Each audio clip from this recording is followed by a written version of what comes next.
Hey everyone, welcome to my channel. मेरा नाम bless है और मैंने इस साल नीट 2026 का पेपर दिया था। ये रहा मेरा पेपर। ये कुछ इस तरीके का है, दिख रहा होगा आप लोगों को। दिख रहा है ये सेट 11 11 नंबर। एंड उसके बाद पेपर कुछ ऐसा रहा मेरा कि मैं क्या बताऊँ। एनीवेज, आज की वीडियो में बेसिकली मैं इस पेपर का रिव्यू करने वाली हूँ कि पर्सनली मुझे ये पेपर कैसा लगा। कुछ बच्चे कह रहे हैं उनको पेपर बहुत आसान लगा, मतलब कुछ तो मतलब कह रहे हैं कि भाई 650 नंबर आराम से आ जाएंगे, 620 630 आराम से आएंगे। कुछ कह रहे हैं कि उनको पेपर थोड़ा टफ लगा। अगर मैं अपनी बात करूं तो बेसिकली मैं अपना जो पेपर है वो बायो से स्टार्ट करती हूँ एंड मैक्सिमम बच्चे अपना पेपर बायो से ही स्टार्ट करते हैं। अगर मैं बायो की बात करूं तो पर्सनली मुझे बायो जो थी वो ईजी लगी, काफ़ी ईजी और साइड पे लगी मुझे बायो। कुछ बच्चे कह रहे हैं लेंदी थी क्योंकि उसमें कुछ स्टेटमेंट बेस्ड क्वेश्चन आए। अगर आप एलिमिनेशन मेथड का अप्लाई करेंगे बायो के पेपर में तो आपके जो आंसर्स हैं ना वो बहुत जल्दी आएंगे, क्योंकि हर सेंटेंस में कुछ ना कुछ एक आध वर्ड ऐसा है जो कि चेंज किया गया है एंड अकॉर्डिंगली आप एलिमिनेशन मेथड यूज़ करेंगे तो आपके आंसर्स जो है ना वो स्टेटमेंट बेस्ड क्वेश्चन में भी बहुत जल्दी आएंगे। इस वजह से ना मुझे पेपर जो बायो का था वो ईजी लगा। हाँ, मॉडरेट टू ईजी हम कह सकते हैं क्योंकि पेपर जो था उसमें स्टेटमेंट बेस्ड क्वेश्चंस ज़्यादा थे, हालांकि असर्शन रीजंस कम थे। तो मेरे अकॉर्डिंगली पर्सनली बायो इजी थी। जिस बच्चे ने एनसीईआरटी को थॉरली बहुत बार पढ़ रखा होगा वो बायो का पेपर आराम से कर सकता है। लाइक पूरी एनसीईआरटी बेस्ड आई थी। इस बार तो बल्कि बाहर से कोई भी क्वेश्चन नहीं आया था। लास्ट टाइम तो शायद आ भी गया था जो हमारे सिलेबस में नहीं था, बट इस साल का जो पूरा पेपर था ना मुझे बायो का ऐसा लगा कि एनसीईआरटी बेस्ड था पूरा पेपर। केमिस्ट्री की अगर मैं बात करूँ तो केमिस्ट्री की बात तो मत ही करो यार। पर्सनली पता नहीं क्यों यार, हमेशा केमिस्ट्री में ही मैं पीछे रह जाती हूँ। स्टार्टिंग से ही लाइक मेरी केमिस्ट्री जो है ना वो बहुत ही ख़राब रही है। लास्ट ईयर तो मतलब मेरी इनऑर्गेनिक बहुत ख़राब थी, मतलब आधे से ज़्यादा चैप्टर मुझे इनऑर्गेनिक के आते ही नहीं थे और जो आते थे उसमें भी मैंने बहुत मिस्टेक कर दी थी। बट इस साल मैंने इनऑर्गेनिक में काफ़ी मतलब मेहनत करी थी एंड काफ़ी क्वेश्चन मेरे इनऑर्गेनिक के सही भी रहे हैं। बट अगर मैं इनऑर्गेनिक में बात करूँ पेपर के लेवल की तो इनऑर्गेनिक मुझे मतलब मॉडरेट लगी, मतलब ठीक थी। एनसीईआरटी बेस्ड थी। एनसीईआरटी अगर पढ़ी होगी तो इनऑर्गेनिक के क्वेश्चन आराम से बन जाएंगे। बाकी मुझे इनऑर्गेनिक ठीक लगी। अगर मैं ऑर्गेनिक की बात करूँ यार, एक तो मेरे साथ हमेशा ऐसा होता है, ऑर्गेनिक मुझे पता नहीं क्यों ईजी लगती है, मुझे समझ में भी आ जाती है और मुझसे बनती भी है जब मैं घर पे प्रैक्टिस करती हूँ। बट हमेशा जब मैं पेपर देने जाती हूँ ना मेरी ऑर्गेनिक के क्वेश्चन सबसे ज़्यादा गलत होते हैं, सबसे ज़्यादा। और इस साल भी मेरे साथ ऐसा ही हो रहा है। अगर आप लोगों में से किसी का भी सेट 11 है उसमें क्वेश्चन नंबर मैं बात करूँ तो ये रहा क्वेश्चन नंबर 46, दिख रहा है आप लोगों को? क्वेश्चन नंबर 46, इसका जो आंसर है वो मैक्सिमम बच्चों ने मार्क करा होगा 2 A C एंड D वाला, कि इसमें नाइट्राइल को प्राइमरी अमीन में कौन रिड्यूस करता है। मैंने इसका answer A B and C mark करा है। मैंने सिर्फ SnHCl देखा और मैंने accordingly A B C mark कर दिया। अब इसका पता नहीं इसमें बोनस मार्किंग मिलती है या नहीं। एक और क्वेश्चन है, शायद नहीं मिलेगी बोनस मार्किंग, नहीं मिलेगी। लीस्ट नॉट करेक्ट ऑप्शन देखें तो वो जो है वो ACD होना चाहिए। तो मे भी मुझे नहीं लगता कि इसमें बोनस मार्किंग मिलेगी, तो मेरा वो क्वेश्चन गलत ही समझो, गलत ही रहा। एक और क्वेश्चन है ये 58 वाला 24 DNP टेस्ट वाला, जिसमें मैंने इसका आंसर 3rd मार्क करा है। अब इसका पता नहीं इस पर बोनस मिलता है कि नहीं मिलता है। तो ये 2 क्वेश्चन मेरे ऑर्गेनिक के कुछ ऐसे हैं जिसमें मुझे बहुत कन्फ्यूज़न है, पता नहीं इसमें मिलेगा कि नहीं। ओवरऑल ऑर्गेनिक की अगर मैं बात करूँ तो ठीक थी, मॉडरेट थी, मतलब सॉल्वेबल थी, डुएबल थी। अगर आप ढंग से पढ़ोगे तो मतलब कर सकते हो। हाँ, ठीक लगी मुझे। फिज़िकल की तो भाई पूछो मत। फिज़िकल मतलब मेरी इतनी गलत हुई है ना, मैं क्या बताऊँ। इतना ब्लंडर मैंने मिस्टेक करा है ना फिज़िकल में, लिटरली।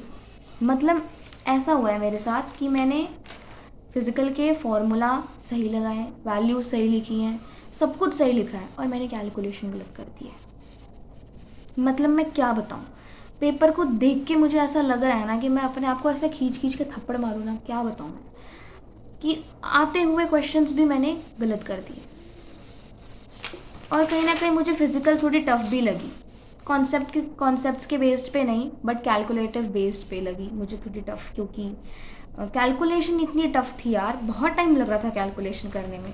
और सबसे ज़्यादा जो मुझे बेकार लगा वो कि मैंने उस क्वेश्चन को पढ़ा, उस क्वेश्चन को मैंने टाइम दिया, कॉन्सेप्ट लगाया, वैल्यूज़ रखी, इवन सॉल्व भी किया, इतनी बड़ी कैलकुलेशन को भी मैंने सॉल्व करा, और वो एट दी एंड गलत निकला।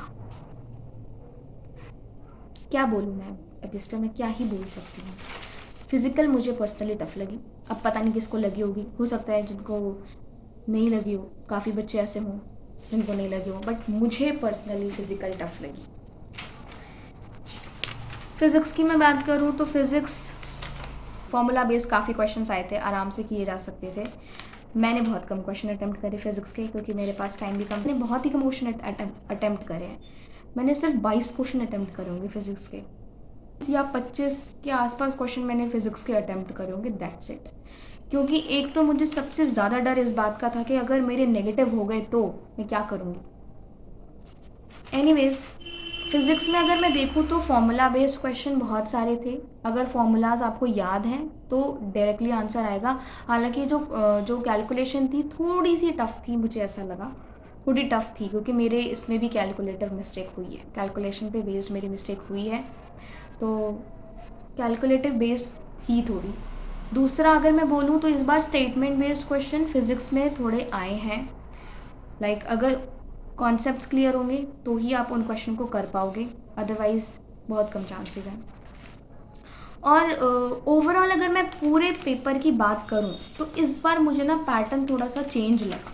मतलब हर बार जिन टॉपिक के क्वेश्चन आपको हर पेपर में देखने को मिलेंगे ना, उन टॉपिक के क्वेश्चन आए नहीं है इस बार। लाइक अगर आप देखोगे सेमीकंडक्टर में से सेमीकंडक्टर का जो क्वेश्चन हमेशा आता था,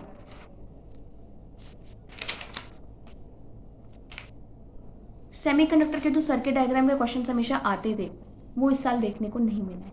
इंस्टेड वहाँ पर सेमीकंडक्टर के स्टेटमेंट बेस्ड क्वेश्चन मिले हैं पीएन जंक्शन से रिलेटेड, तो थोड़ा सा पैटर्न चेंज लगा मुझे। और सेकेंडली थिंग कि केमिस्ट्री में भी जो आपका मोल कॉन्सेप्ट वाला चैप्टर था उससे रिलेटेड हमेशा एक आध क्वेश्चन आता था, जिसमें आपको number of moles find out करना है, number of electrons find out करना है। वो क्वेश्चन हमेशा आता था मैच द फॉलोइंग करके। आप देख लो पिछले 2-3 साल के हर पेपर के अंदर आपको उस टाइप का क्वेश्चन मिलेगा, लेकिन इस साल नहीं था, तो थोड़ा सा मुझे पैटर्न चेंज लगा है। इवन बायो में भी असर्शन रीज़न के क्वेश्चन हमेशा आते थे पेपर में, और उनका जो अगर हम देखें सबसे ज़्यादा असर्शन रीज़न आते थे पेपर में, और इस बार मतलब बहुत कम असर्शन रीजन्स हैं। ओवरऑल मैं पेपर देखूं तो मुझे ये पेपर मॉडरेट लगा, बहुत ज़्यादा आसान नहीं था। पर्सनली मेरे अकॉर्डिंगली बहुत आसान पेपर नहीं था ये, मॉडरेट पेपर था, और बहुत टफ भी नहीं था। अब पता नहीं, बहुत ज़्यादा टफ भी नहीं था, बहुत ज़्यादा इजी भी नहीं था। मेरे अकॉर्डिंगली ये पेपर मॉडरेट था। बाकी अगर मैं अपने मार्क्स की बात करूँ तो मैं क्या ही बोलूँ, मेरे मार्क्स इतने अच्छे नहीं हैं, बहुत ख़राब मार्क्स हैं। जितने मार्क्स हैं मेरे उतने पे मुझे एमबीबीएस तो नहीं मिलने वाला, ये तो कंफर्म है। शायद बीएएमएस मिल जाए या बीडीएस मिल जाए, मैं बॉर्डर लाइन पे हूँ, इतना मैं बता सकती हूँ। बाकी तो खैर जब रिज़ल्ट आएगा तो मैं अपने मार्क्स बता ही दूँगी, जो भी कुछ मुझे मिल रहा होगा वो डेफिनेटली मैं वीडियो में आगे शेयर करूँगी। टिल देन अभी तो मैं आपको कुछ नहीं बता सकती हूँ कि क्या होगा क्या नहीं होगा, क्योंकि ये मेरा थर्ड ड्रॉप है, और थर्ड ड्रॉप लेने के बाद भी ऐसा स्कोर, मतलब मैं क्या ही बोलूँ। मैं तो हमेशा इसी चीज़ पे बिलीव करती हूँ कि जो होता है अच्छे के लिए होता है, एंड आप लोग भी हिम्मत रखो, जो होगा साथ में फेस करेंगे। Till then stay happy, stay healthy, see you in the next video.